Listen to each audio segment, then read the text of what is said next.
क्या आपने कभी सोचा है कि क्यों कुछ YouTube शॉर्ट्स पर व्यूज़ की बारिश होती है, जबकि कुछ बस चंद व्यूज़ पर ही दम तोड़ देते हैं?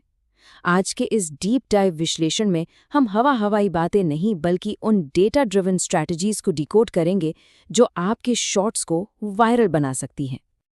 आज हम एक लाइव एक्सपेरिमेंट के रिजल्ट्स देखेंगे, अपलोड से जुड़े कुछ बहुत बड़े मिथक तोड़ेंगे, ट्रेंडिंग म्यूजिक के जाल को समझेंगे और सबसे ज़रूरी ऑडियंस एक्टिविटी ग्राफ और एल्गोरिदम के स्वाइप रेट्स का असली खेल डिकोड करेंगे।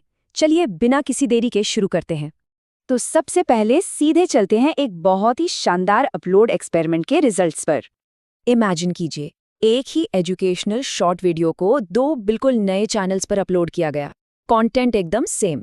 पहले चैनल पर बिना किसी खास रणनीति के यानी साधारण तरीके से अपलोड हुआ और उसे मिले सिर्फ 700 व्यूज़।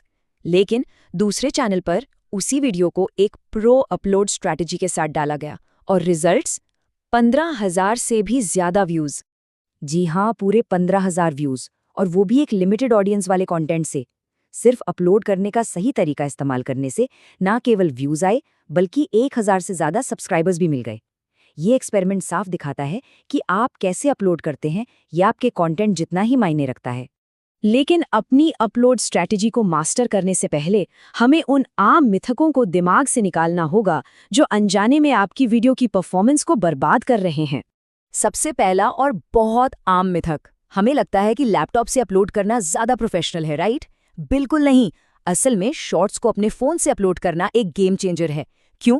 क्योंकि फ़ोन ऐप आपको अपने शॉर्ट के लिए एक कस्टम और क्लिकेबल थंबनेल चुनने का ऑप्शन देता है, जो लैपटॉप पर मिलता ही नहीं है। और शॉर्ट्स फीड में थंबनेल ही तो वो पहली चीज़ है जो लोग देखते हैं। और अब बात करते हैं उन ट्रिक्स की जो असल में चैनल को डुबा देती हैं। कई लोग सोचते हैं कि एक ही वाईफाई पर अलग अलग जीमेल अकाउंट से अपनी वीडियो देखने से व्यूज़ बढ़ेंगे। सच बताऊं, YouTube बहुत स्मार्ट है। वो डिवाइस और आईपी एड्रेस ट्रैक कर लेता है और ऐसे फेक व्यूज़ आपके चैनल का ट्रस्ट स्कोर हमेशा के लिए खत्म कर देते हैं। एक और बड़ा भ्रम ये है कि अगर आपका पहला शॉट फ्लॉप हो गया तो चैनल डेड हो गया। ऐसा कुछ नहीं है। YouTube का एल्गोरिदम हर एक नए अपलोड को पूरी तरह से इंडिपेंडेंट होकर टेस्ट करता है। चलिए अब एक और बड़े जाल की बात करते हैं जिसमें अक्सर नए क्रिएटर्स फंस जाते हैं, और वो है ट्रेंडिंग म्यूजिक का ट्रैप। हमें लगता है ना कि कोई भी वायरल गाना लगा दो तो रातों रात वीडियो हिट हो जाएगी, जैसे कि ये कोई यूनिवर्सल चीट कोड हो। लेकिन डेटा हमें एक बिल्कुल अलग और थोड़ी कड़वी सच्चाई दिखाता है। होता क्या है कि जब आप किसी सीरियस या एजुकेशनल वीडियो पर कोई ट्रेंडिंग डांस ट्रैक लगा देते हैं तो एल्गोरिदम उसे उन लोगों को दिखा देता है जो सिर्फ एंटरटेनमेंट ढूंढ रहे हैं। नतीजा, वो ऑडियंस तुरंत आपकी वीडियो को स्वाइप कर देती है और ये हाई स्वाइप रेट आपकी वीडियो की रीच को वहीं का वहीं मार देता है। म्यूजिक सिर्फ तब काम करता है जब वो आपकी ऑडियंस की एक्सपेक्टेशन से मैच करे। तो अगर ये सब ट्रिक्स काम नहीं आती तो फिर काम क्या आता है? यही एंट्री होती है हमारे आज के सबसे अहम टॉपिक की, ऑडियंस एक्टिविटी ग्राफ। इसे डिकोड करना सच में बहुत ज़रूरी है। YouTube स्टूडियो में दिखने वाला ये पर्पल ग्राफ सिर्फ कोई फैंसी डिज़ाइन नहीं है, ये लिटरली एक खजाने का नक्शा है। ये टूल आपको एग्जैक्टली बताता है कि आपकी अपनी स्पेसिफिक ऑडियंस कब ऑनलाइन है और सबसे ज़्यादा एक्टिव है। इस टेबल को देखिए, इसके डार्क और लाइट पर्पल जोन्स को समझना बहुत आसान है। रात 12 बजे से सुबह 6 बजे का डार्क जोन साफ बताता है कि ऑडियंस सो रही है, ये एक डेड जोन है। वहीं लाइट पर्पल जोन, जो आमतौर पर शाम 7 से 8 बजे के आसपास होता है, वो आपका पीक टाइम है। अगर आप इस डेटा का इस्तेमाल करके हाई एक्टिविटी विंडो में अपना वीडियो पब्लिश करते हैं तो आप आधी जंग वैसे ही जीत जाते हैं। लेकिन ये ग्राफ इतना पावरफुल क्यों है? इसे समझने के लिए हमें देखना होगा कि एल्गोरिदम नए वीडियोस के साथ कैसे खेलता है। बात करते हैं सिग्नल्स और स्वाइप रेट्स की। हर शॉर्ट वीडियो एक बहुत ही फिक्स्ड लाइफ साइकिल से गुजरता है। सबसे पहले एल्गोरिदम इसे एक नई ऑडियंस की फीड में पुश करता है। दूसरा, वो बारीकी से मॉनिटर करता है कि लोग रुक कर देख रहे हैं या तुरंत स्वाइप कर रहे हैं। और तीसरा, इन्हीं एंगेजमेंट सिग्नल्स के बेसिस पर यह तय होता है कि वीडियो को आगे प्रमोट किया जाएगा या फिर हमेशा के लिए रोक दिया जाएगा।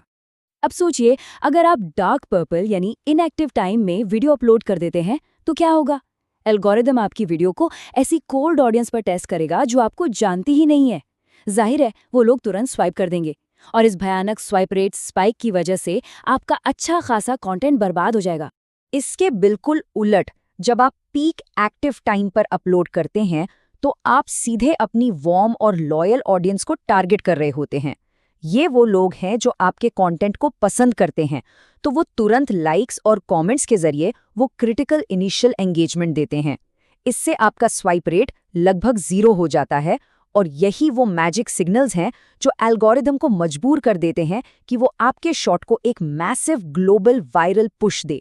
सोर्स में एक बहुत ही कमाल की बात कही गई है, एक सच में बेहतरीन शॉट कभी भी वायरल हो सकता है, लेकिन रणनीतिक टाइमिंग उसे वो शुरुआती बूस्ट देती है जो एक्सपोनेंशियल रीच के लिए बिल्कुल जरूरी है।